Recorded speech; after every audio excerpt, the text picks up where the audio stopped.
시청자 여러분 안녕하십니까? 뉴스 현장 시작합니다. 설 연휴 첫날인 오늘 오전부터 주요 고속도로 곳곳에 귀성 차량이 몰렸습니다. 서울에서 부산까지는 8시간 넘게 소요될 만큼 정체가 심했는데요. 교통 상황 바로 알아보죠. 서울 요금소 나가 있는 취재기자 연결합니다. 정은아 기자, 지금도 정체가 이어지고 있습니까? 네, 이곳 경부고속도로 서울요금소는 아침부터 많은 차량들이 몰렸습니다. 오전 8시에는 서울에서 부산까지 8시간 40분이 걸릴 정도로 극심한 정체가 빚어지기도 했는데요. 지금은 정체는 다소 풀렸지만 보시다시피 많은 차량들이 끊임없이 요금소를 빠져나가고 있습니다. 경부고속도로 안성분기점 부산 방향은 차량들이 가다 서다를 반복하고 있고 경부고속도로 오산 인근 부산 방향도 차들로 도로가 꽉 막혔습니다. 경부고속도로 대전 인근도 부산 방향으로 차들이 길게 늘어섰습니다. 지금 서울요금소를 출발하면 부산까지 6시간 10분, 목포 5시간, 대구와 대전은 각각 5시간 10분과 2시간 40분이 걸릴 것으로 보입니다. 한국도로공사는 오늘 하루 수도권에서 지방으로 49만 대, 지방에서 수도권으로는 37만 대가 이동하는 등 전국적으로 519만 대가 이동할 것으로 예상했습니다. 오전 11시쯤 최고조에 달했던 귀성길 정체는 저녁 9시쯤에야 풀릴 예정입니다. 오늘부터 설 연휴가 끝나는 12일까지는 고속도로 통행료가 면제됩니다. 서울요금소에서 TV조선 정은아입니다. 돌 하나는 들겠다 이런 얘기는 답을 했는데 돌 하나로는 안 되겠더라고요. 또 돌만 들어도 또 안 될 것 같다는 생각은 하고 있다. 이렇게 하나지만 검찰 답을 했는데 정준씨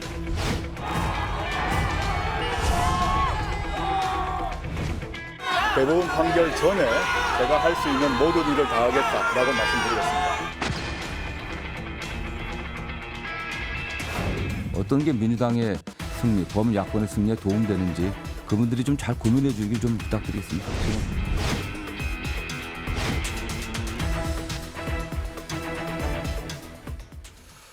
어제입니다. 조국 전 장관이 항소심에서도 실형을 선고받았습니다. 선고 직후 조 전 장관은 상고 의사를 밝히면서 동시에 총선 출마를 시사해 정치권은 파장이 예상되는데 패널 4분 모시고 설 민심을 뜨겁게 달굴 정치권 쟁점들 하나씩 짚겠습니다. 네, 송구권 최수영 정치평론가, 장현주 변호사, 성치훈 민주당 정책위 부의장 나오셨습니다. 안녕하세요. 안녕하세요. 안녕하세요. 네, 주제 바로 보시죠.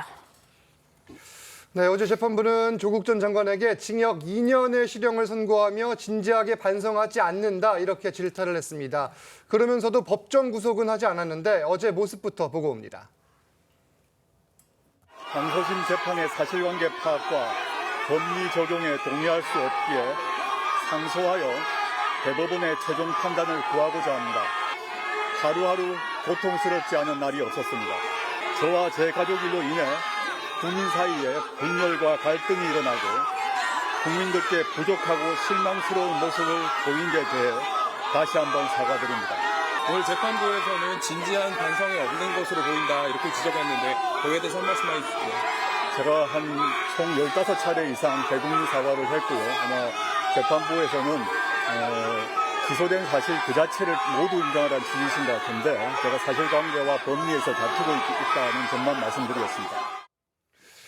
네, 1심과 마찬가지로 항소심에서도 실형이 선고가 됐습니다. 이 정치권에 미칠 파장을 짚기에 앞서서 일단 왜, 어떤 이유 때문에 같은 결과가 나온 건지 설명을 부탁드릴게요.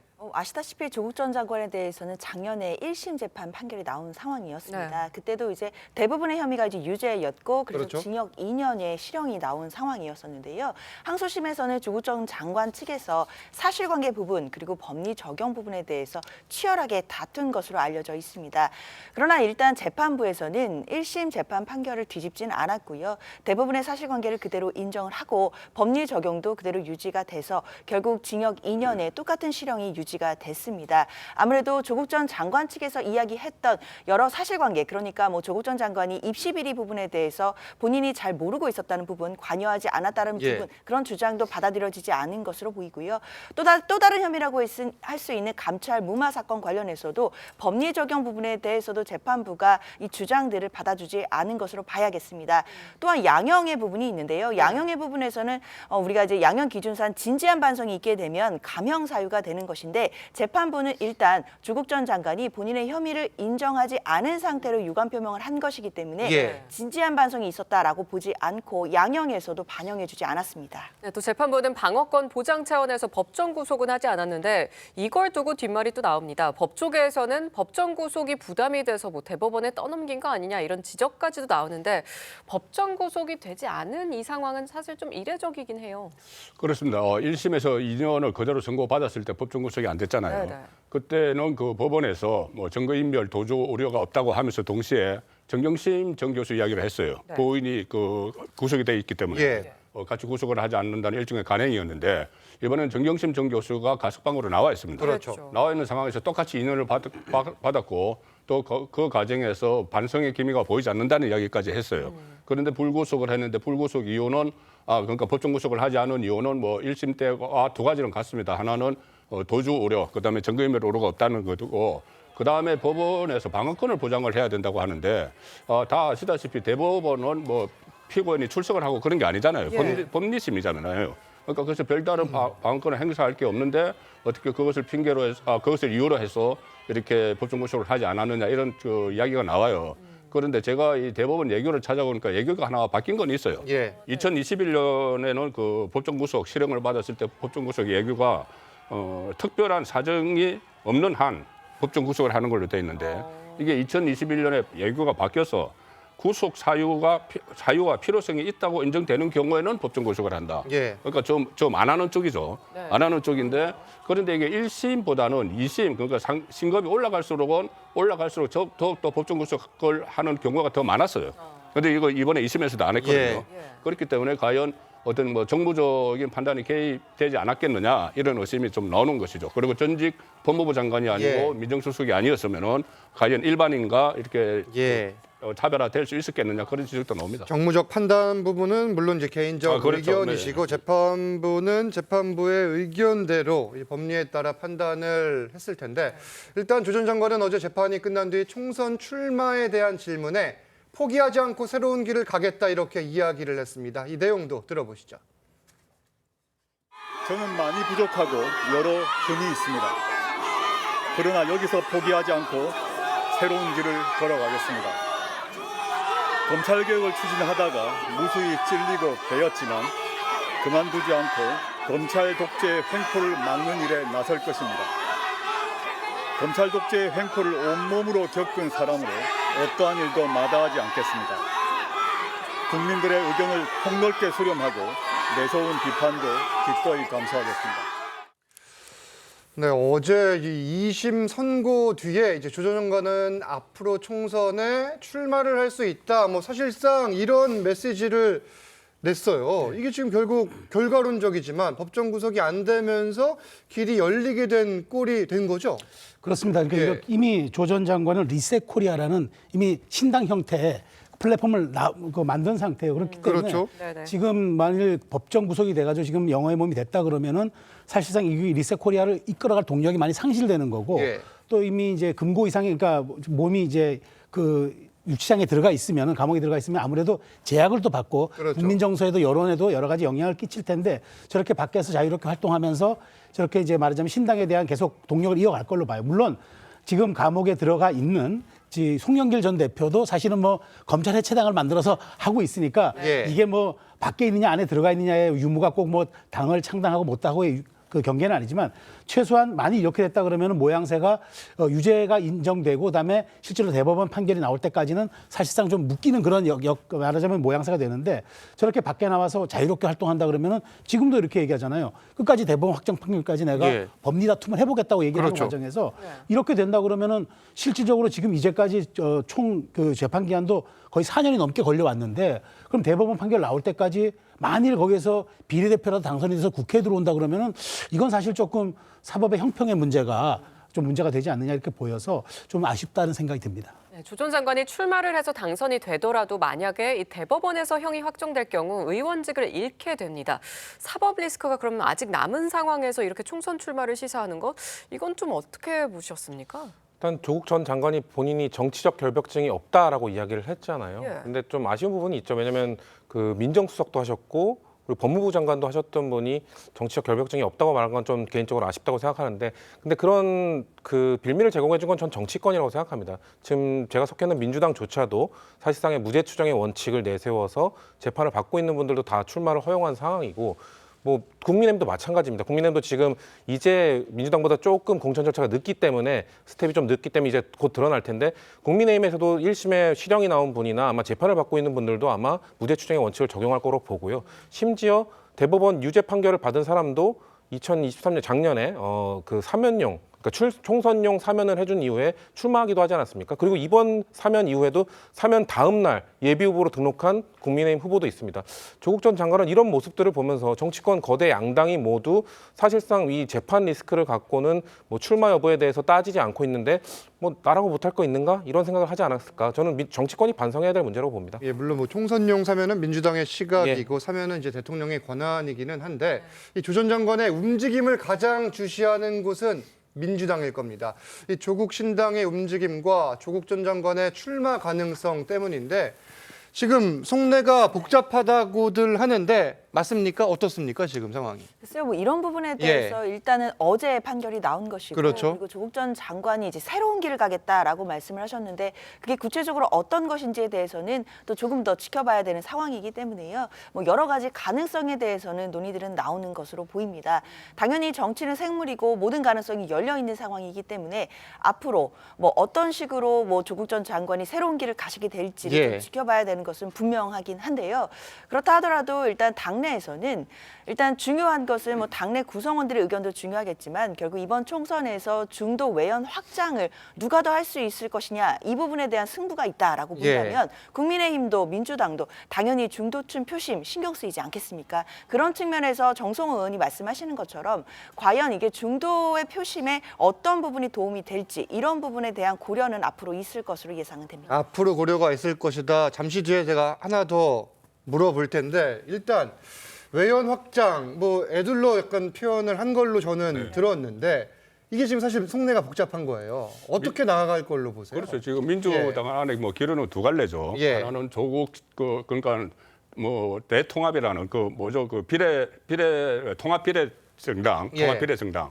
여기에 그 스크럼을 짜는데 이 집어넣자니 일부에서는 그 집어넣으면은 외연 확장이 어려워진다. 그렇죠. 중도층으로 가기가 어려워진다. 근데 집어넣지 않고 따로 가자니 또 강성 지지층이 반발을 한다. 이런 거거든요. 그래서 조국 전 장관 입장에서는 그 스크럼을 따는데 그 안에 들어가서 앞순위를 주면서 들어가려고 할 거예요. 2020년에 시민사회단체 쏜 사람들이 1번부터 10번까지 줬거든요. 그러면 들어가려고 하지만 그 뒷순위, 지금 이재명 대표는 그 맏형 이야기를 하잖아요. 그 민주당 출신들이 앞순위로 갈 가능성이 많거든요. 그러면 그 조국 전 장관은 거기에 들어가지 않고 따로 비례대표형 정당을 만들 수가 있습니다. 그러면 한석을 하려면 3%인데, 그렇죠. 근데 1번을 여성에게 줘야 돼요. 그럼 조국 장관이 당선되려면, 이번에 당선되려면 4~5% 받아야 됩니다. 그런 상황이 있어서 이게 어떻게 될지 모르지만 이게 아주 굉장히 코미디 같은 일이 벌어질 수가 있는 것이, 자, 대법원의 확정 판결이 되면은 위원이 돼서도 배치가 날아가죠. 그런데 그 정경심 씨 같은 경우에 2심 확정하고 대법원까지 5개월이 걸렸거든요. 그럼 지금부터 5개월이 걸린다고 하면은, 자, 4월 달에 총선이 있지만 국회의원 임기는 6월 초에 시작됩니다. 그럼 딱 5개월 후에요. 그러면은 만약에 그때 대법원에 그 조국 전 장관이 국회의원이 당선됐는데 임기를 시작하는 시점에 대법원 확정 판결이 나와버리면 임기 시작과 동시에 그 국회의원 배치가 날아가는 거예요. 이런 참 웃지 못할 일이 벌어지는 이 상황도 지금 예상을 할 수가 있는 겁니다. 뭐 아직은 뭐 단정지어서 이야기하기는 어렵지만 시나리오를 지금 말씀해 주셨는데, 송치훈 부의장께서는 어떻게 생각하세요? 지금 이 상황을?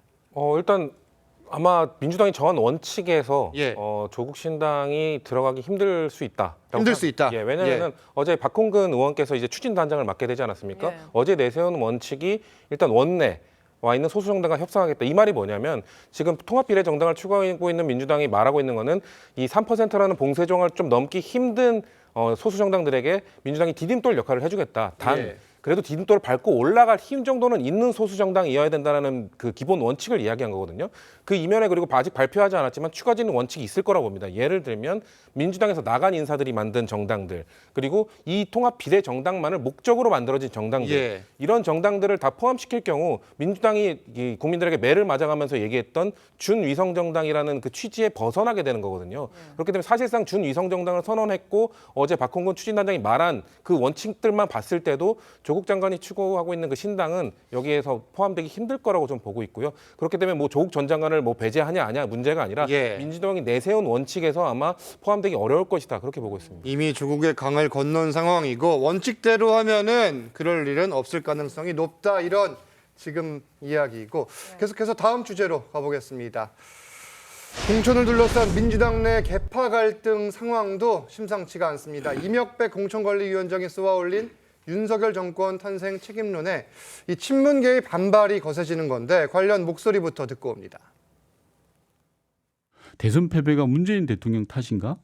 아니지 않을까요? 이런 부분들은 좀 당 지도부가 나서서 정리해야 되는 거 아닌가 싶어요. 이재명은 되고 문재인은 안 되면 이게 상황이 이상하잖아요. 친명은 되고 친문은 안 된다? 그래가지고 총선 이길 수 있을까요? 문재인 정부가 정권 재창출을 실패한 거 아니겠습니까? 문재인 정부에서 핵심적인 역할을 했던 분들이 어떻든 책임을 져야 된다는 이런. 이게 사실 정성호 의원이 친문계 좌장으로 꼽힙니다. 이제 정 의원까지 가세를 하면서 친문계 기류도 역시 심상치가 않아졌는데 이게 지금 임종석 전 실장도 친명을 향해 여기서 더 나아가면 당원과 국민께 용서받지 못할 거다. 이런 SNS 글을 올렸거든요. 지금 어떻게 진행이 되고 있는 겁니까? 저는 제가 보기에 지금 민주당이 그 굉장히 임계점에 와 있다. 지금 이 사태에 대한 상황 관리가 안 되면은 뭐 당이 쪼개지진 않겠지만 최소한 그 내부의 이탈이라는 엄청난 지금 후폭풍은 감수해야 될 거라는 생각이 드는데 저는 이거는 친명계가 좀 잘못 짚었다고 봐요. 왜냐하면 우리가 총선은 회고형 투표라고 하고 대선은 미래형 투표라고 하잖아요. 그럼 지난 대선이 회고형 투표 때문에 졌다는 얘기인데 지난 대선은 미래형 투표였겠죠. 그러니까 미래형 투표를 누가 상징합니까? 대선 후보가 상징하는 거 아닙니까? 근데 그분이 진 거에 대해서 그분에 대한 책임도 묻지 않고 대선 패배에 대한 백서도 작성하지 않은 상태에서 자 이거는 문재인 정부 때문에 우리가 심판받은 거다? 이 얘기는 사실은 말이 안 되잖아요. 그래서 저는 지금 친명계가 친문계를 향해서 당신들이 이제 물러나라고 하는 거는 이것이야말로 적반하장이고 이건 본말 전도된 거다. 그리고 임종석 실장에 대한 책임을 얘기하는데 임 실장은 얘기했잖아요. 자기가 재임하던 기간 때는 최대 47%까지 국정 지지율 나올 때였다. 그럼 이게 심판받은 근거냐라고 되묻는데 저는 이 사태의 본질은 이거라고 봅니다. 친명계는 이재명의 민주당을 이번 총선을 통해서 더 완성하자는 거고 친문계가 아무래도 걸림돌이 되니까 혹시라도 올 수 있는 그런 불씨들을 제거하자는 것 같은데 그러다 보니까 조홍천 의원 한 말이 설득력 있잖아요. 수박이 나가니까 이제 멜론 나가라고 하느냐라는 얘기가 뼈 때리는 얘기로 들리는 거예요. 그래서 이 부분에 대한 이명백 위원장이 지금 총대를 약간 맨 것 같은데 약간 국합은 이재명 대표, 뭐 명문정당 얘기하면서 슬쩍 빠지고 기준은 이명백 공관위원장 얘기하면서 총대를 메고 이런 배드캅 역할을 하는 것 같은데 이 상황 관리 조금 더 진행되면은 제가 보기에 되도 일으킬 수 없는 분란으로까지 치달을 수 있다는 생각입니다. 지금 말씀하신 것처럼 이재명의 민주당을 더 완성하는 이 행보가 사실 더 이어지게 될 경우 어떻게 될까요? 임종석 전 실장의 이 갈등에서 멈추지 않을 것으로 보이는데. 사실 저는 민주당 내 모든 구성원들이 지금은 단합해야 되는 시기라는 부분에 대한 공감대가 철저히 있다고 생각을 합니다. 그렇기 때문에 문재인 전 대통령과 이재명 대표가 또 회동을 한 것이고 거기에서도 뭐 명문정당이라는 이야기 다시 나왔던 것이거든요. 그렇기 때문에 큰 틀에서는 단합해서 총선 치러야 한다라는 부분에 대해서는 공감대가 확실한 것 같고 다만 정당 내에서 공천을 앞두고는 뭐 어느 당이나 자부비나 갈등이 있을 수 있다라고 보이거든요. 특히 이제 국민의힘에서도 마찬가지의 갈등들이 있을 것이고 민주당 내에서도 공천을 두고 여러 가지 경쟁을 하는 모습들 앞으로도 계속 나올 거라고 생각이 듭니다. 그 과정에서 임종석 전 실장이라는 분은 그래도 문재인 정부에서 또 상징적인 인물이었기 때문에 다소 좀 확대돼서 전 해석되는 부분도 있다라고 보입니다. 그렇기 때문에 당내에서 좀 펼쳐지고 있는 뭐 친문 대 친명과의 어떤 계파 갈등이 다소 조금 더 확대돼서 보여지는 측면도 분명히 있는 것이고 그렇다라고 한다면 저는 이런 건 공천 과정에 있어서 있을 수 있는 갈등 경쟁들이기 때문에 예. 이럴 때일수록 지도부가 시스템대로 당원 당규대로 공정하게 공천을 한다라고 한다면 모든 이들이 결국에는 수긍할 수 있고 결국에는 단합된 과정 속에서 총선을 칠 수 있을 거다 이런 기대를 하고 있습니다. 그런데 일각에서는 이 친문과 친명 간의 묵은 감정이 이번 사태를 더욱 키웠다 이런 분석도 나오는 게 사실인데 지난 2017년 대선 경선 과정에서의 감정의 골 그러니까 이재명 현 대표와 문재인 전 대통령 당시는 이제 경선 후보로 붙은 거잖아요. 그때 당시에 어떤 일이 있었길래 이러는 겁니까? 그때 2017년 대선 후보 경선 때죠. 예. 그때 이재명 후보와 문재인 후보가 정말 그 팬덤을 동원해서 상당히 세게 붙었어요. 그렇죠. 이쪽은 또 송가혁이라고 해서 손가락 혁명군 이렇게 해서 그 이재명 후보 쪽에서 친문 쪽을 집중적으로 공격을 했고 네네. 그리고 그때 해경군 김씨 논란까지만 있었잖아요. 양쪽에 그때 상당히 그 감정의 골이 깊어졌습니다. 그리고 그 다음에 2018년 치러진 지방선거 때 또 이재명 지금 대표가 경기도지사로 나왔을 때 그때도 또 친문 쪽에서 전해철 의원을 내세워서 굉장히 또 갈등이 깊었어요. 예. 그러다가 이제 나중에 이해찬 그 친문의 자장인 이해찬 전 대표가 이쪽에 이재명 대표의 손을 들어주면서 양쪽이 어느 정도 좀 갈등이 봉합되는 그런 국면을 보였는데 결국은 이번에 총선을 앞두고는 같이 갈 수가 없는 상황이 된 거죠. 지금 윤석열 정부 탄생 책임론 이것은 일종의 포장입니다. 그건 포장에 불과하고 지금 갑자기 그거 왜 나왔느냐 하면은 이게 이제 과거의 일 가지고 뭐 이쪽이 책임다 저쪽이 책임다 하는데 예. 이것은 포장이고 그 과거의 일들을 가지고 미래 일을 이야기하고 있는 거예요. 차기 당권을 놓고 싸우는 그렇죠. 거다. 자기 예. 당권을 놓고 싸우는데 과거 일 가지고 책임론을 하면서 서로 상대방을 배척을 하려고 하는 거죠. 예. 지금 당장 자기 대권 이야기를 하는데 대권 전에 8월 달에 이재명 대표 임기가 끝납니다. 그렇죠. 8월 달 되면은 당 대표 경선이 있는데 한 번 더 할 수 있다는 이야기도 나오잖아요. 지금 도전할 수 있다. 뭐 도전을 예. 도전을 하더라도 예. 본인이 도전을 하더라도 강력한 라이벌은 없어야 되는 거죠. 네. 이재명 대표 입장에서는.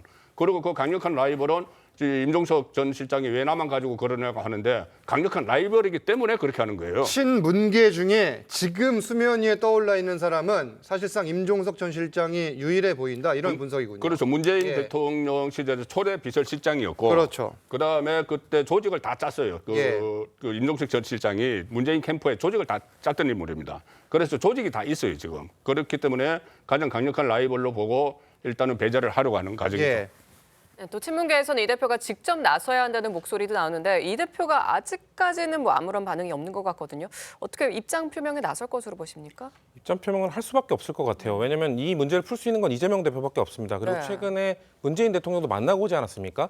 문재인 대통령도 만나고 온 이재명 대표가 이 갈등을 풀지 못하면 그 만남이 어떻게 보면 보여주기식이었다라는 비판에서 자유로울 수 없습니다. 예. 그리고 사실 이재명 대표가 단순히 입장 표명을 몇 번 더 한다고 해서 이 문제가 해결되진 않을 겁니다. 결국 공천을 어떻게 할 것인가. 아까 말씀하신 것처럼 당의 시스템에 의해서 공정한 공천이 이루어져야 되는 것도 있지만 일단은 임종석 전 실장이 너무 큰 화두가 돼버렸습니다. 그래서 임종석 전 실장의 공천 여부가 아마 중요한 판가름을 하는 기준이 될 것 같은데요. 저는 임종석 전 실장이 중구 성동갑에 그 공천 신청을 한 것, 그러니까 예비후보 등록을 한 것, 예. 이것도 어떻게 보면 임 전 실장의 좀 실책이라고 봅니다. 왜냐하면 전략 선거구로 당원 당규에 따라 정해진 것 아닙니까?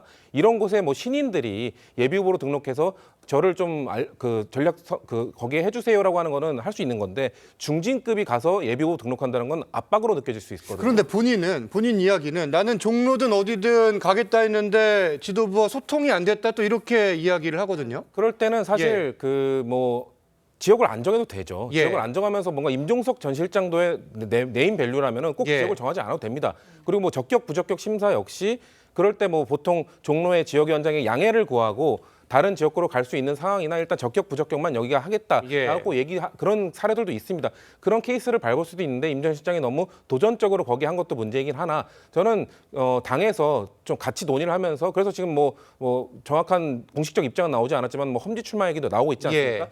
임 전 실장은 어떻게든 활용해야 됩니다. 지금 국민의힘에서도 중진 의원들, 뭐 비윤계 의원들을 중진 차출 이렇게 험지 출마 이렇게 하는 것처럼 민주당에서도 임종석 전 실장이 없이 선거를 치르긴 힘든 상황까지 왔다. 예. 왜냐하면 이전까지는 지금 당을 나간 분들이 이재명 대표 이제 뭐 이선 물러나라 할 때 내세웠던 우리 논리가 이재명 없이는 안 된다였잖아요. 예. 이제는 어떻게 보면 친문 없이는 안 되는 선거가 돼버렸습니다. 아하. 친문의 상징적인 존재인 임 전 실장은 어떻게든 총선에서 무슨 역할은 맡겨야 되는 상황이 왔다. 품어야 된다. 그걸 이재명 대표가 나서서 뭔가 해줘야 된다라는 입장이 목표를 갖고 있습니다. 예. 또 이런 가운데 민주당에서는 설 연휴를 앞두고 욕설 논란이 나왔습니다. 우상호 의원이 JTBC 유튜브에 나와서 한동훈 위원장을 비판하다가 욕설을 내뱉은 건데 먼저 직접 들어보시죠.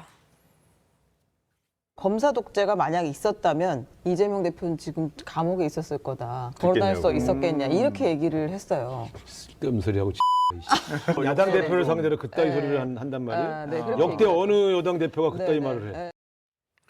자, 이게 지금 욕설 부분이 현재는 편집된 상태지만 이 방송 이후에 그대로 영상이 올라왔고 또 논란이 됐는데 이 발언 어떻게 들으셨어요? 글쎄요, 우상호 의원은 사실 이 말하자면 586에서도 조금 합리적인 사람으로 알려져 있고 그다음에 총선 불출마도 선언해가지고 나름대로 당의 헌신성과 어떤 쇄신에 대한 기여도도 보여주고 있다 이런 평가를 받았는데 이 욕설 한마디로 완전히 이런 것들이 또 묻혀버리게 되어버렸어요. 저는 저 우 의원이 좀 안타까운 게 이런 겁니다. 그러니까 지금 민주당 이재명 대표도 마찬가지고 한동훈 위원장이 꺼낸 이른바 586 청산론에 너무 민감하게 대응하는 것 같아요. 그러다 보니까 이재명 대표도 신년 기자회견에 586 청산이 아니라 검사 독재 청산해야 되지 않냐고 얘기했는데 프레이밍 전쟁에 말린 거예요. 그러니까 상대가 말한 것에 반박을 하다 보면 오히려 그 공간만 더 열어준다는 게 정치권의 이게 프레임 법칙이거든요. 그 이야기가 계속 회자되니까요. 그러니까요. 그러니까 반박이 아니라 다른 걸 이야기해야 되는데 그 586이 아니라 말하자면은 이제 검사 독재 청산이다. 그러다 보니까 이재명 대표가 그 말 한 순간 자기가 이해 충돌이라는 비판도 받잖아요. 왜냐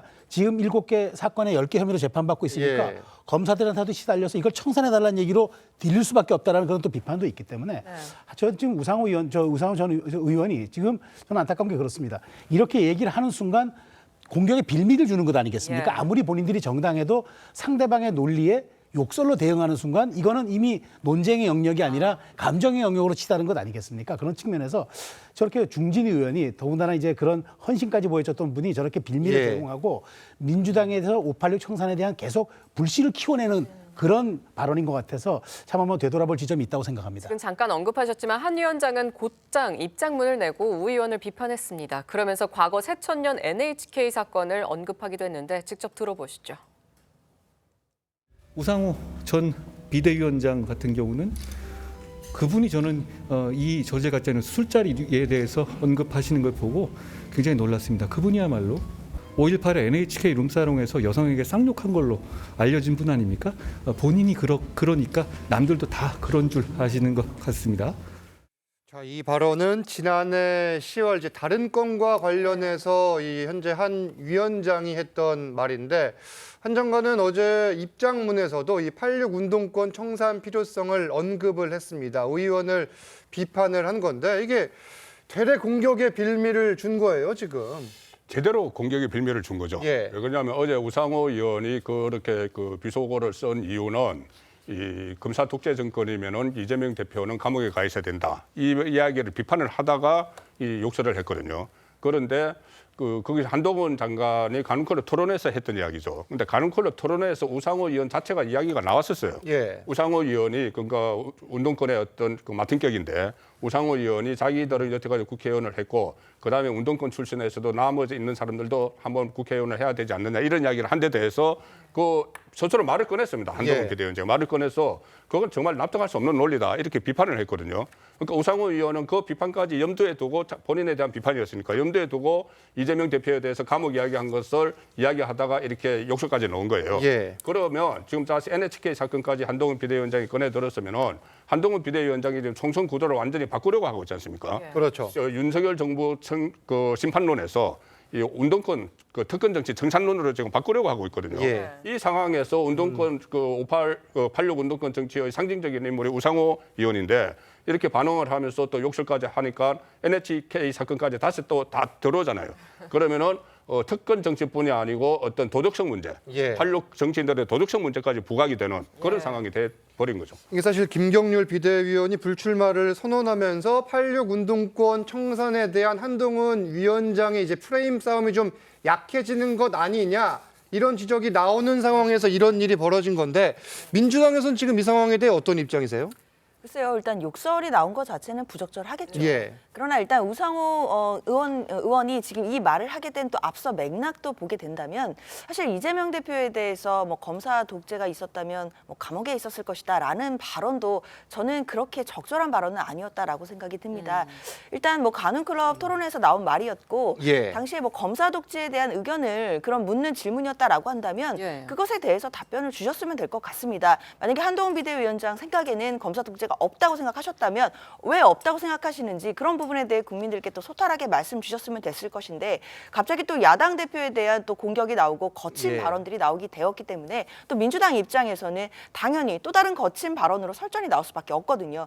그래서 또 민주당의 이소영 의원 같은 경우에도 검사 독재가 없었다면 김건희 여사가 감옥에 갔을 거다 이런 식으로 지금 되받는 말들이 나오고 있습니다. 사실 이런 모습들 보시면서 가장 피곤하실 것은 당연히 국민이실 수밖에 없거든요. 사실 저는 그렇기 때문에 욕설 부분은 당연히 부적절하겠지만 일단 서로 간에 나오는 물론 총선을 앞두고 있지만 너무나 거친 발언들은 정치권에서 좀 자제가 돼야 되는 것이 아닌가 생각은 듭니다. 알겠습니다. 다음 주제는 여권 소식입니다. 국민의힘 중진들의 지역구 재배치가 진행 중인 가운데 이른바 낙동강 벨트를 탈원해달란 당의 요청을 삼선의 김태호 의원도 수락했습니다. 내용 들어보시죠. 거대 야당의 행포로 우리 대한민국이 한 발짝도 지금 미래로 나가지 못하고 있는 이 암담한 현실 앞에서 저는 단호하게 결심했습니다. 낙동강을 지키는 것이 고향을 지키고 이 나라를 지키는 길임을, 그리고 저 김태호가 비켜나갈 길은 없다고 저는 판단했습니다. 낙동강의 최전선 양산에 제 모든 것을 던지겠습니다. 자, 지금 경남 양산을로 갈 것 같습니다. 그러면 민주당 김두관 의원과 이 전직 도지사 매치가 예고되는 건데 지금 설 연휴 동안 중진들의 지역구 재배치가 곳곳에서 진행이 되는 것 같아요. 어떻게 보세요, 이 상황? 뭐 더 확대되겠죠. 확대될 수밖에 없다고 보는 게 지금 첫 번째로 재배치하는 분들이 어떻게 보면 지금 그 전재수 의원에게 서병수 지금 현현 의원이죠. 그렇죠. 서병수 의원이 갔고 김두관 지사에게 김태호 의원이 갔고.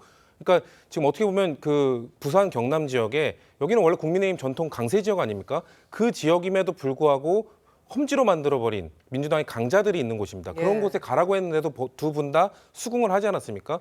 전재수 의원 20년 동안 닦은 곳에 서병수 의원이 가라고 하니까 또 갔고, 그 김두관 의원이 버티고 있는 곳에 또 가라고 하니까 갔고, 그런 상황에서 다른 곳에 그 차출을 요청했을 때 거부하기가 힘들어진 거죠. 다른 의원들이 아니 그 민주당이 험지로 만들어 버린 곳도 가라고 해서 다 수용했는데 왜 이런 곳은 안 가냐? 수도권은 어떻게 보면 지금이야 민주당이 그 다수 의석을 갖고 있지만 그래도 해볼 만한 곳 아니냐. 그런 곳으로 차출했고 좀 도전을 하고 좀 희생을 해달라는 요구를 거부할 수 있겠냐.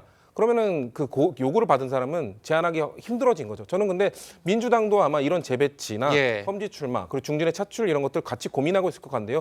그 양당의 전략이 어떻게 가는지 지켜보는 것도 이번 총선에서 지켜볼 아주 중요한 사안일 것 같습니다. 지금 사실 이 상황을 두고 친윤 중진이나 뭐 당실세 또 특히 대통령실 출신의 희생 이게 필요하다는 목소리도 꽤 크게 나오거든요. 저는 지금 낙동강 벨트 재배치가 그 지금 말씀하신 친윤 또 수도권 이것을 어떤 확 바꾸기 위한 전조라고 봅니다. 전초 작업이다. 전초 작업이다. 이게 북상할 거예요.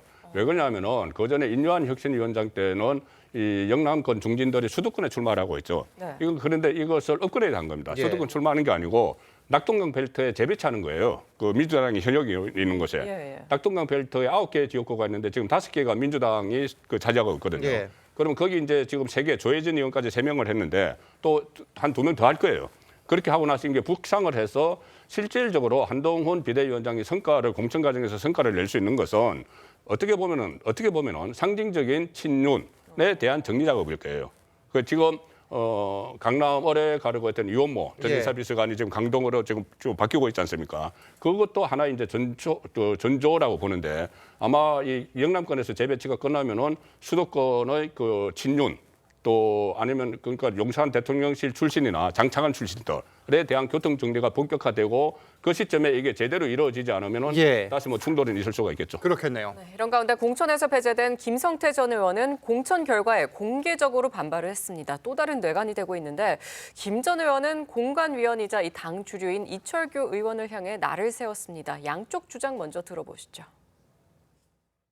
박성민 의원을 비롯한 허리 마른 대통령 측근이라고 자처하는 인사들이 이미 자신들의 입맛에 맞는 총선 구도를 만들고 또 지역 공천까지 자신들이 설계했습니다.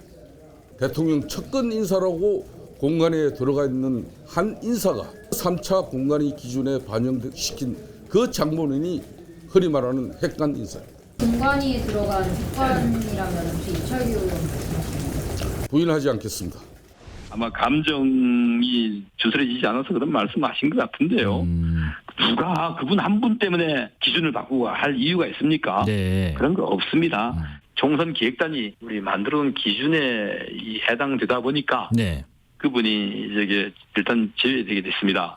이걸 가지고 사적 이 제재니 또한 음모니 하는데 그런 말씀이 국민들께 받아들이기가 쉽겠습니까? 자, 그러니까 이 김성태 전 의원은 공천심사에서 배제가 됐고 이 공관위원인 이철규 의원과 강하게 지금 부딪히는 상황인데 이게 뭐 총선 앞두고 비슷한 일들이 있기는 한데 뭐 당내에서도 우려가 나올 수밖에 없겠어요. 그렇습니다. 사실 김성태 의원은 지난번 국회 당시에 자유한국당의 원내대표 아니었습니까? 그러니까요.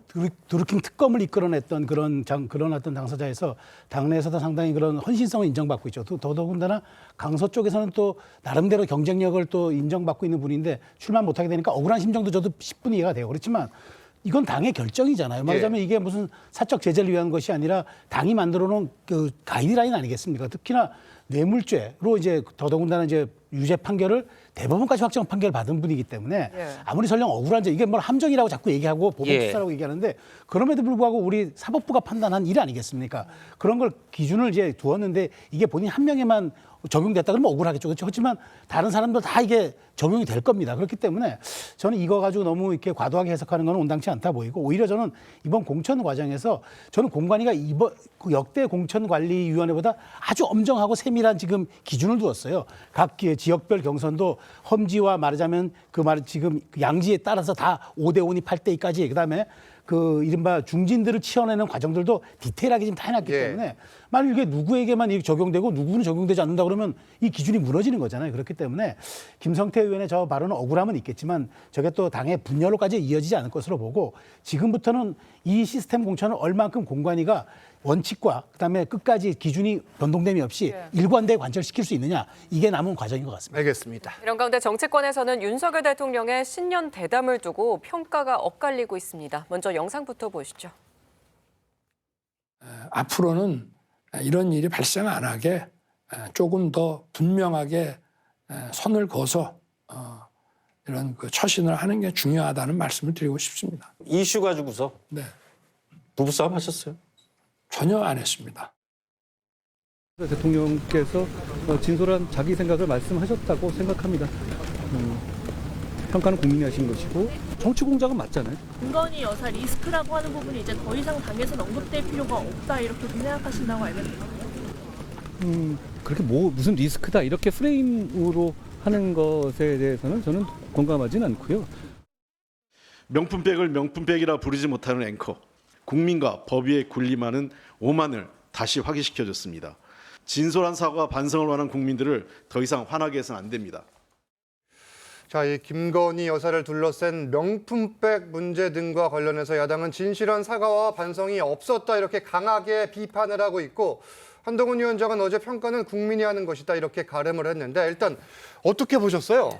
글쎄요, 많은 국민들께서 대통령의 좀 나아간 이야기를 바라셨을 것 같습니다. 그러나 그 대담에서 나왔던 이야기는 그동안 국민의힘이나 대통령실에서 나왔던 이야기에서 한 발도 나아가지 못했다라는 평가가 많은 것 같습니다. 결국에는 대통령께서는 박절하지 못해서 끌어내지 못했다라는 취지로 답을 주셨는데 사실상 이 부분은 사과로 넘어갈 부분도 아닙니다. 지금 이미 검찰이 형사부가 배당이 돼서 수사가 되고 있는 상황이고 앞으로도 그 수사가 철저히 이루어져야 될 부분 부분인데 대통령께서 이런 부분에 대해서 뭐 사과는 물론이고 앞으로 수사를 어떻게 철저하겠다 이런 말씀이라도 덧붙여 주셨더라면 국민들께서는 그래도 대통령실의 입장이 한 발 더 나아갔다라고 느낄 수 있었을 것 같은데 저는 그런 부분에서 참으로 아쉬움이 남습니다. 이런 식의 사안이라면 앞으로 고위공무원들이 뭔가 국가의 선물을 받고 나서 본인이 박절하지 못해서 받았다라고 한다면 수사가 이루어지지 않는 것입니까? 그건 아닐 거 아닙니까? 이런 사례를 남기면 안 된다는 입장에서 보더라도 대통령실의 입장은 너무 아쉽다라고 말씀드리겠습니다. 일단 국민의힘 내부에서도 다른 목소리가 나오죠. 일단 김경률 비대위원 아쉽다는 이야기에 이어서 어제 라디오에 출연해선 우리가 두들겨 맞으며 총선까지 갈 수밖에 없다.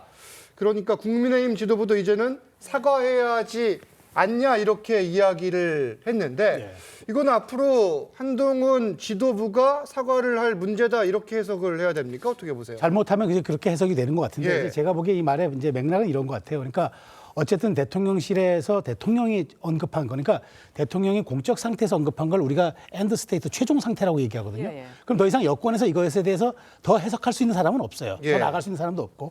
그렇다면 이제 이것은 오롯이 총선에서 한동훈 비대위가 풀어야 할 이제 문제가 됐고 대통령의 이 말씀을 바탕으로 우리가 대응을 해 나가겠다라는 것으로 해석하는 게 좀 맞다고 봐요. 김경률 위원은 어쨌든 아쉽다라는 말로 이제 표현했고 이제 어쨌든 이제 이것이 우리가 이제 이번 총선에서 풀어야 할 문제라고 생각하지만 저는 그렇게 생각합니다. 뭐 이 대통령의 발언에 대해서 당에서 일관되게 완보이스가 나오는 것 뭐 좋겠지만 그게 아니더라도 오히려 이 당이 총선을 앞두고 건강한 모습들 그러니까 지금 당이 위기 상황이었으니까 비대위가 출범한 거 아닙니까? 근데 그 비대위마저 과거 김기현 체제의 어떤 그 당 지도부와 다를 바 없다는 걸 보여준다 그러면은 사실상 비대위가 아닌 거잖아요. 그런 측면에서 특히나 이제 수도권 같은 선거에서는 이런 부분에 대해서 당이 조금 유연하고 전술적으로 대처해야 된다라는 말을 김경률 위원이 저렇게 애둘러 표현한 것 같아요. 그런 측면에서 한동훈 위원장은 대통령의 입장과 이제 이런 것들을 바탕으로 앞으로 대국민 설득을 좀 해나가는 작업들 그게 남아 있는 것 같습니다. 윤 대통령은 올해 설 인사를 참모들과 함께하는 합창으로 대신했습니다. 함께 보시죠. 때문에 이번 설 연휴에도 일정이 꽤 많으십니다. 괜찮으시겠습니까? 아이고 뭐 설 연휴도 제대로 못 쉬는 국민들도 많은데 이러나 저러나 우리 이 실장님 고향 가셔야지. 저는 뭐 상황 봐서 곧 하도록 하겠습니다.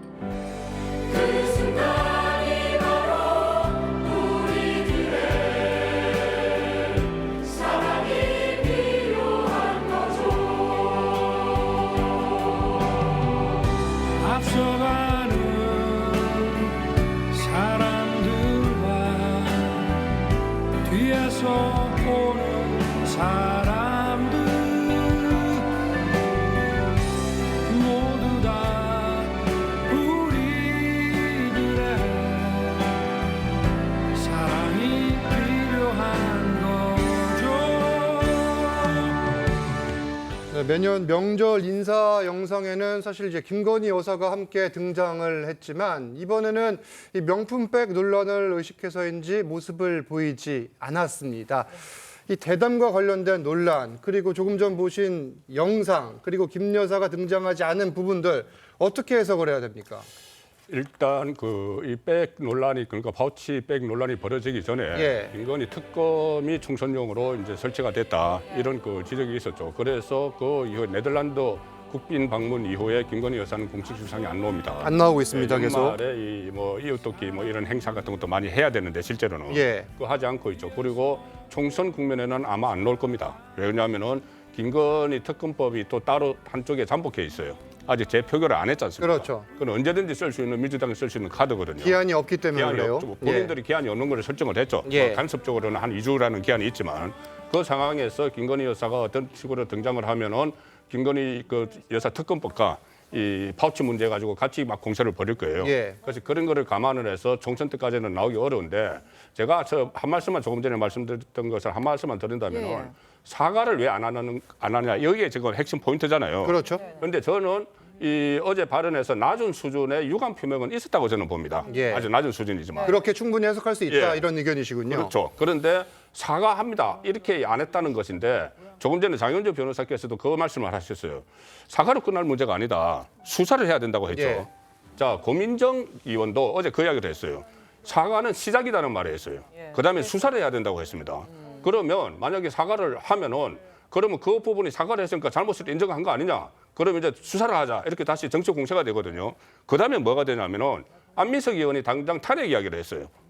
탄핵 이야기가 바로 나왔습니다. 이거 연결돼 가지고 그렇다면은 이것은 이 사과를 하는 그 순간에 그다음에 더 문제가 확산되고 이게 마무리가 아니고 시작이 됩니다. 고민정 의원 이야기처럼. 그렇기 때문에 저는 낮은 수준의 유감 표명에 그쳤다고 이해를 합니다. 물론 탄핵은 민주당의 공식 발언은 아닌데 그런 이야기도 나왔었다 지금 그런 지적을 해주신 거고요. 지금 사과를 한다 해도 이걸로 끝나지 않았을 거다. 이 의견에는 어떻게 생각하십니까? 맞습니다. 지금 민주당에서 주장하고 있는 거는 지금 사실 그 김경률 비대위원의 등장 이후로 뭔가 지금 명품백 수수 사과하느냐 안 하느냐 여기로 축소되지 않았습니까? 민주당에서 기존 주장하던 거는 도이치모터스 주가 조작 의혹 특검 그리고 명품백 수수 관련 수사 두 가지였습니다.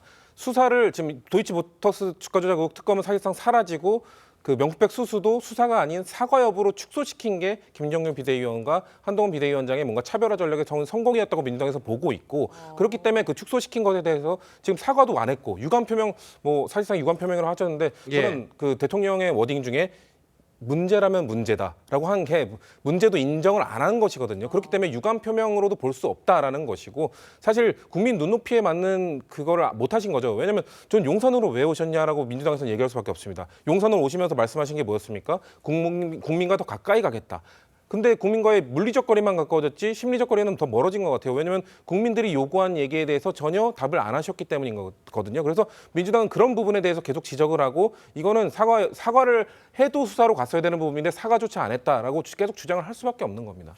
물론 지금 뭐 여권 일각에서는 영부인이 활동을 재개해야 한다 이런 주장도 함께 나오는 상황인데 이 내용 듣고 이야기 좀 더 이어갑니다. 금경희 여사는 집에만 틀어박혀 있어라. 나는 잠재적으로 밑에 여성 비하적인 메시지가 있다고 생각해요. 그냥 여자는 좀 조용히 있어, 가만히 있어. 그게 자기 역할이야, 본분이야. 이런 메시지 더 이상 이제는 유효하지 않습니다. 오히려 활동하시되 더 겸손하게, 더 진심으로 또 우리 국민 여러분들의 아픈 부분을 보듬을 수 있는 그런 활동을 하셔라. 무조건 동행해야 된다고 생각합니다. 자, 이 영부인의 활동 재개 여부 그리고 지난 대담을 국민들은 어떻게 바라보는지 지금 설 연휴의 이야기들을 상당히 많이 나눌 텐데 그러면 이 설 연휴가 끝난 이후 어떻게 상황이 진행될 걸로 보세요? 저는 조심스럽게 지금 뭐 총선 때까지 영부인은 아마 등장하지 않을 걸로 생각은 하지만 저는 총선 이후에는 영부인이 다시 좀 나와야 된다고 봐요. 그럼 국빈 방문 때 대통령 혼자 갑니까? 설 이후에 말씀하시는 거죠? 그러니까 그렇죠. 근데 저는 설 이후에도 국빈 방문이 아마 잡혀 있을 텐데 그럼 나올 겁니다. 자, 그러면은 그러니까 공식적인 활동은 안 하더라도 저는 이렇게 생각합니다.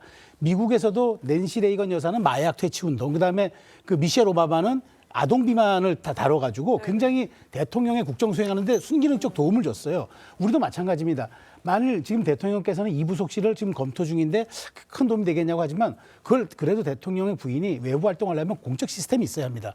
그걸 바탕으로 해가지고 활동할 수 있는 기반과 여지를 열어둔다면은 저는 김건희 여사 같은 경우에는 상당 부분 말하자면 대중과 접점이 많다고 봐요. 그리고 우리 그렇잖아요. 영부인에게 무대가 아닌 곳은 없습니다. 그럼 무대에서 활동할 수 있는 그런 제도를 만들어주면 되는 거고 저는 이번 설 민심을 바탕으로 이게 아무튼 양론으로 갈리겠지만 언제까지 대통령 영부인이 자기 역할을 안 하겠습니까? 그러면 할 거면 제대로 할 수 있게끔 공적 시스템으로 들어오게끔 하고 그걸 제대로 뒷받침해줘야 한다. 아마 그렇게까지 저는 3월 정도면은 좀 이게 많은 것들이 좀 나타나지 않을까 좀 봐요. 그래서 저는 뭐 어쨌든 이제 국빈 방문도 조만간 있을 것 같은데 그렇다면 대통령이 할 수 있는 영역에 영부인이 나타나는 게 맞다고 봅니다. 방문 일정이 아직 공개된 거는 없다는 걸 이제 말씀을 드리고 이 부분을 국민들이 어떻게 볼지 엇갈리는 상황 같은데 좀 더 지켜보겠습니다. 이어서 제3지대 소식을 좀 보겠습니다. 신당 작업의 속도를 내는 가운데 오늘은 이낙연, 금태섭, 이준석 대표가 주축인 신당 세력들이 이제 귀성 인사에 나서며 분위기를 띄웠는데 영상 보고 옵니다. 모처럼 가족 친지들과 만나서 흐뭇한 시간 가지시기 바랍니다. 앞으로 가족들끼리 또 친지들끼리 어떻게 대한민국의 미래 위기를 극복할 수 있을지에 대해 가지고도 진지한 대화 나눠주시고 설 대명절을 맞이하여 오랜만에 가족들끼리 모여서 따뜻한 정을 나누시기 바랍니다. 오늘 저희들이 이렇게 한자리에 모인 것처럼 설에 모이신 분들이 좀 생각이 다르더라도 좀 더 화합하는 우리나라가 됐으면 좋겠습니다. 지금 조응천 의원은 제3지대 빅텐트 가능성 5할을 넘었다 이렇게 자신감도 내비쳤는데 어떻게 전망하세요? 반반이라고 볼 수 있죠. 반반이다. 5할을 넘었다고 하는데 예. 저는 5할을 안 넘었다고 봅니다. 안 넘었다. 예, 왜 그러냐면은 이게 중간에 중요한 변수가 하나 생긴 게 준연동형 비례대표제로 가기라는 게 중요한 변수예요. 예. 왜 그러냐면은 저기 빅텐트를 형성을 하면은 지역구에도 후보를 내고 또 위성정당을 만든다는 이야기까지 했잖아요. 그러면 그 정도 역량이 있을 것이냐, 그 빅텐트를 만들어 가지고 지역구하고 위성정당 만들 정도까지 그 부분에 대해서 저는 좀 회의적인 것이고. 예. 그리고 또 다른 이 군소 정당 입장에서는 비례대표형 정당을 만들어서 1, 2, 3번 정도 당선을 시킬 수 있는 그 제도가 지금 확보가 됐어요. 예. 그렇기 때문에 그 빅텐트에 들어가지 않고 중텐트 정도에서 이번에 총선에 임할 가능성이 있다. 그래서 저는 빅텐트보다는 중텐트로 갈 가능성이 한 절반 이하라고, 그 절반 이상이라고 봅니다. 그것이. 제3지대 각각의 이해관계가 엇갈리기 때문에 5할이 넘을지 안 넘을지는 지켜봐야 된다. 이런 말씀입니다. 정치권 쟁점은 여기까지 찍겠습니다. 감사합니다. 감사합니다. 감사합니다.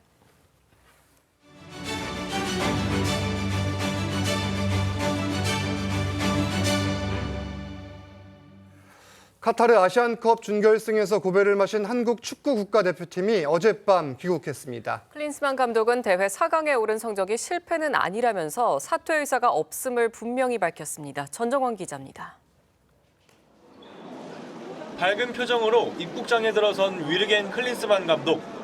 64년 만에 아시안컵 우승 도전엔 실패했지만 자신이 부임한 후 우리 대표팀 성적은 성공적이었다고 평가했습니다. We were, until that game against Jordan, 13 games unbeaten.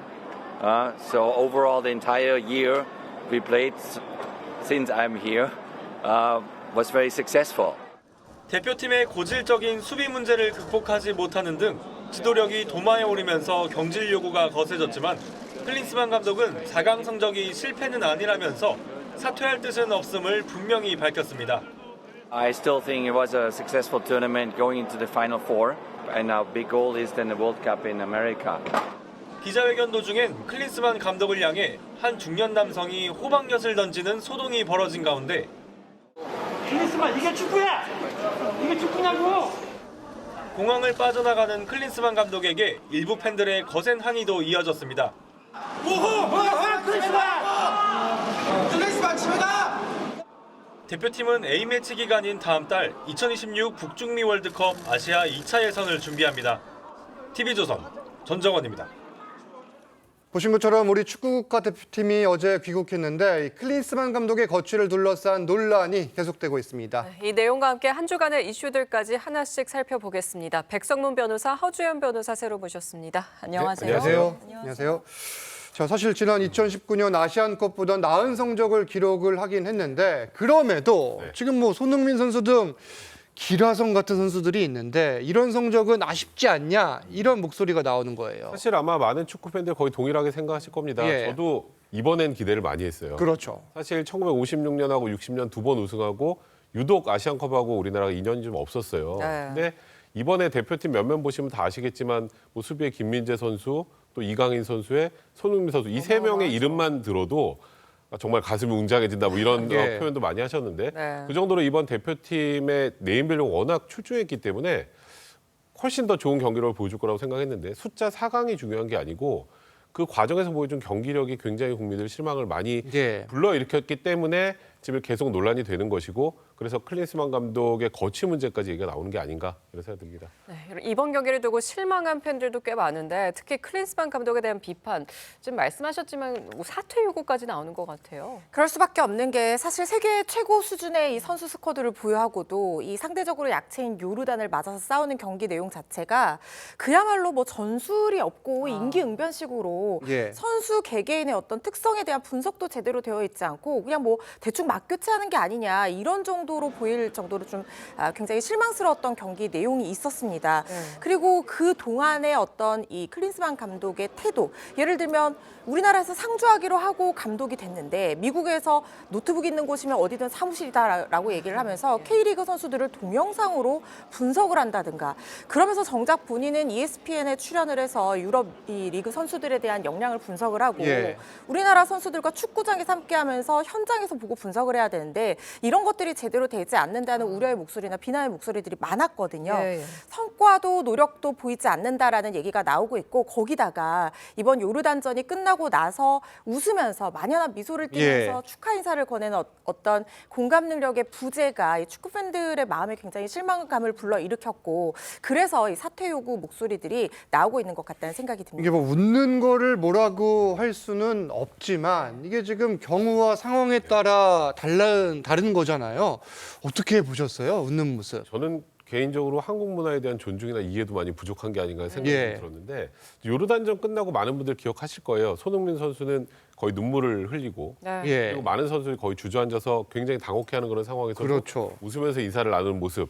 그건 물론 뭐 적장에 대한 축하라고 해서 100번 양보한다고 하더라도 이번에 입국하는 과정에서도 선수들은 무슨 죄인처럼 들어왔어요. 발자국 보시면 근데 거의 이 지금 축구 경기와 전혀 상관없이 환영받으면서 입국하는 듯한 표정으로 저렇게 들어오다 보니까 굉장히 지금 우리나라 국민들의 분위기에 대한 이해도가 너무 떨어지는 게 아닌가. 그러다 보니까 더 분노가 많이 커졌던 것 같고요. 국민들이. 이런 거예요. 그러니까 선수들이 지쳐서 못 뛰었다 이런 얘기들 많이 하는데 그런 걸 관리해 주는 게 감독입니다. 그렇죠. 그런 관리 능력도 많이 보이지 못했다는 비판 때문에 아까 보셨던 것처럼 감독은 환히 웃고 있지만 왔던 축구 팬들이 집에 가라라는 그런 비난까지 하는 그런 상황까지 온 게 아닌가 싶습니다. 지금 지도력이 이 도마에 오르면서 경질 요구까지 거세지고 있지만 클린스만 감독은 4강 성적이 실패는 아니라면서 사퇴할 뜻은 없다고 밝혔습니다. 먼저 직접 들어보시죠. Nice question. I very much enjoy coaching this team, and we were until that game against Jordan 13 games unbeaten. So overall, the entire year we played since I'm here was very successful, and therefore I'm looking forward to restart now World Cup qualifying. 자, 본인은 다시 시작하겠다 이렇게 이야기를 하지만 경질을 요구하는 목소리는 점점 거세지고 있습니다. 그런데 이 대한축구협회가 쉽게 결정을 내리지 못하는 이유가 위약금 문제 때문이라고 하는데 맞습니까? 그렇게 볼 수밖에 없습니다. 왜냐하면 이제 자진 사퇴의 경우에는 자녀 연봉을 안 받아도 돼요. 근데 이제 문제는 자진 사퇴가 아니라 경질의 경우에는 임기가 보장된 그런 감독이기 때문에 2026년까지예요. 그렇죠. 자녀 연봉을 다 줘야 된단 말이에요. 2년 반 정도 남은 맞습니다. 거예요. 그런데 현재 정확한 연봉은 저희가 몰라요. 대한축구협회에서 공개를 안 했기 때문에 예상 추정이 25억 이상이라고 하는데 그 남은 거 계산해도 그냥 산술적으로도 60억이 넘고 그리고 더 문제는 소위 말하는 클린스만 사단이라고 해서 코칭 스태프도 다 데리고 왔단 말이에요. 그렇죠. 그럼 여기는 나머지 보전 안 해주나? 계약 조건에 따라 또 해줄 가능성이 있는 거예요. 근데 지금 사실 위약금 규모가 그래서 최대 100억이 된다 이런 얘기도 나오는데 사실 이것도 정확한 수치는 저희가 몰라요. 모르죠. 그럴 수도 있습니다. 이제 그러다 보니까 이 정도 국민 여론이 들끓는 상황이면 충분히 경질할 만한 상황임에도 불구하고 정몽규 회장이나 대한축구협회는 말 그대로 조용합니다. 그러다 보니까 결국은 돈 문제 때문이 아닐까라는 그런 추측이 나오면서 일부 축구 팬들은 야, 그럼 우리가 모금이라도 해서 지금 경질을 해야 되는 거 아니냐. 이거 위약금 우리라도 물어주자. 이런 얘기까지 나오는 상황입니다. 지금 우리 선수들도 많이 아쉬울 텐데 일단 손흥민 선수, 또 김민재, 황희찬 선수 등이 SNS를 통해서 또 소회를 좀 밝힌 것 같아요. 네, 손흥민 선수 정말 제대로 쉬지도 못하고 영국으로 출국하면서 고개를 푹 숙이고 걷는 그 공항 모습이 공개가 되면서 많은 팬들의 마음을 아프게 했는데요. 선수들은 굉장히 이 팬들에게 미안하다. 그리고 같이 고생해준 이 스태프들에게 고맙고 또 한국 선수로 대한민국 축구 선수임이 그래도 자랑스럽다. 이렇게 뛴 것이 영광이지만 그래도 어쨌든 결과가 좋지 못해서 죄송하고 아쉽다. 이런 소회들을 계속해서 SNS에 올리고 있는 상황입니다. 알겠습니다. 다음 내용 이어서 보겠습니다. 푸바오 관련 소식인데 명예 용인 시민이 됐다는 소식이 들려왔습니다. 관련 영상부터 보고 오시죠. 너무나 많은 행복감을 안겨준 이 푸바오가 떠나게 되니까 국민들도 서운하고 애틋한 마음이 있겠지만 푸바오는 다소 새로운 판생을 시작을 해야 되니까 우리가 정말 푸바오가 가서 더 멋진 인생을 하고 응원을 여기 특례시장으로서 하고요. 가기 전에 이렇게 용인 특례시 시장님께서 찾아주셔서 정말 감사드리고 가는 날까지 우리 푸바오 잘 돌보다가 안전하게 잘 보내도록 하겠습니다. 용인 씨가 특례시니까 이제 명예 시민, 그러니까 명예 특례 시민이 지금 됐다는 건데 네티즌들 반응이 뜨거워요. 우리 이 푸공주 예. 용인 시민 됐어 하면서 예. 굉장히 좋아하는데요. 네. 용인 푸씨, 그다음에 용인시 털주먹 이런 별명들로 그렇지 않아도 유명했는데 네. 경기 용인시가 푸바오에게 명예 특례 시민증을 수여를 했는데요. 용인을 이렇게 알리고 행복감을 안겨준 공로를 인정한다라고 하면서 증서까지 수여를 했고 이 증서를 강철원 사육사가 받았습니다. 그런데 재밌는 게요. 이 증서가요. 전남 담양에서 공수한 대나무로 특별 제작한 시민 증서라고 하고요. 뿐만 아니라 이 동생 쌍둥이들에게도 아기 주민등록증이 발급이 됐다고 하거든요. 말씀드린 것처럼 네티즌들 우리 푸공주 너무 자랑스럽다. 푸바오에서 귀한 선물 주셔서 고맙다. 이런 훈훈한 반응을 보이고 있습니다. 이제 푸바오가 4월 초에 중국으로 떠나게 되죠. 일단 멸종위기종 보전 협약 때문에 만 4세가 되기 전에 이제 다시 중국으로 돌아가야 되는데 네. 그러니까 지금 4월이라고 알려져 있습니다. 예.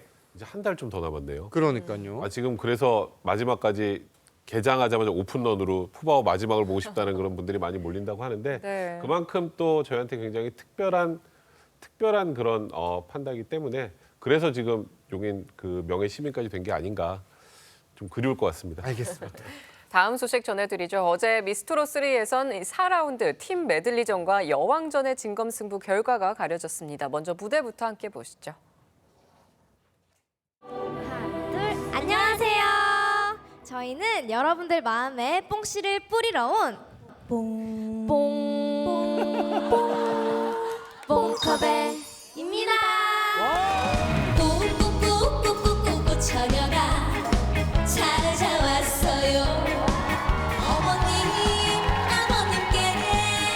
트롯 최강자들다운 무대였는데 역대 시즌 마스터 점수 최고점을 기록했다고 해요. 네, 마스터 총점이 1,300점이거든요. 무려 1,294점을 기록을 했습니다. 압도적인 거죠. 메들리 곡을 선보였는데 굉장히 눈에 띄었던 점이 보통 메들리 곡 하면 댄스곡 4개를 연결해서 마지막에 이 흥을 한껏 끌어올리는 그런 선택을 하잖아요.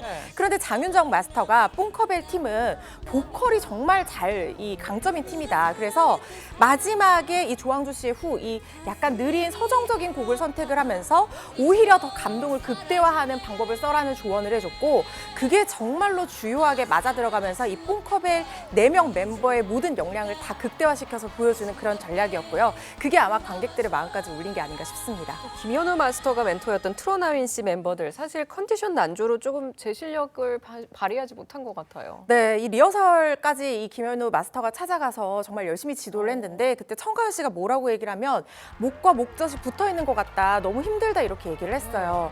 그런데 무대에서는 또 예상 외로 이 시원한 고음을 뽑아내면서 고군분투하기는 했지만은 그래도 아쉽게 이 5위에 그치고 말았습니다. 팀 메들리전을 마치고 돌입한 여왕전에선 정서주 양이 고운 음색과 딱 맞는 선곡으로 극찬을 받았습니다. 함께 보시죠. 겨울에 피는 흰장미야 아직도 나를 기다리나 감춰진 맘 보고 싶어 이 정서주 양, 이 트로트 선배 장윤정 씨의 조언을 들을 때마다 계속 변화를 하고 있다고 그래요. 진짜 천재인 것 같아요. 제 지금 핸드폰에 뮤직 리스트에 1번이 이 노래입니다. 아, 그렇습니까? 네, 제가 너무 목소리 듣고 깜짝 놀라서 근데 진짜 이걸 보고 그 마스터들의 극찬이 이어졌는데 김연자 마스터 같은 경우 후배지만 배울 게 많은 후배다라는 표현을 썼습니다. 그래요? 그러니까 김연자 마스터가 그런 정도를 쓴 거고요. 그러니까 말 그대로 천재라고 얘기를 했고 장윤정 씨 같은 경우 천재가 노력을 하면 절대 못 따라간다. 진성 씨는 가요계 판도를 바꿀 아이다 이런 얘기를 했는데 제 개인적으로는 오디션에서 이명웅 씨 이후에 저는 개인적으로 처음으로 노래를 들으면서 깜짝 놀랄 정도로 저도 그래서 다음 라운드 계속 기대가 많이 됩니다. 점점 기대가 되는 미스트롯 다음 주에도 또 전해드리겠습니다. 두 분과는 여기서 인사 나누겠습니다. 감사합니다. 감사합니다. 감사합니다.